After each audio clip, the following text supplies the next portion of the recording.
सज्जनों ते बेलियो, बुरे बंदे कदी किसी नूं फायदा नहीं पहुंचाया। ते कुर्बान जाऊं मियां मुहम्मद बख्श साहब कितनी वड्डी गल लिखदे ने। बुरे बंदे दी सोबत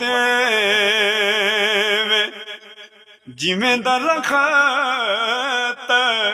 खजूर,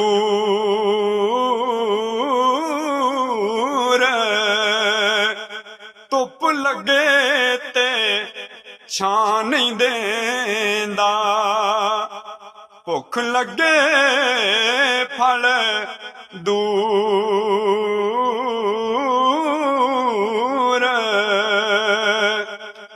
ते नीचां दी अशनाई कोलों फैज किसे नहीं पाया।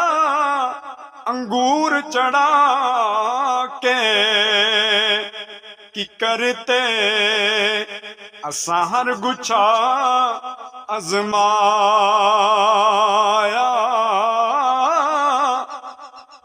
कदी ना दसना राज किसे नूं, ना दसना दिल दी कहानी, क्योंकि सप बन के दसणगे तैनूं तेरे दिल बन जानी।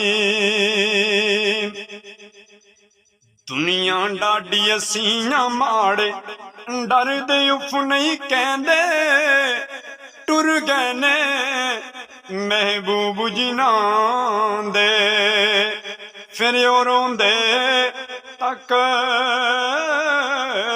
तक कबरां। हर इंसान को अल्लाह ताला ने एक बादशाह दिया बाप की सूरत में कि बाप जिया गमखार न कोई, मैं सारी दुनिया फरोली, जेड़ी दिल नूं सुकून देंदी ओ मिठड़ी बाप दी बोली।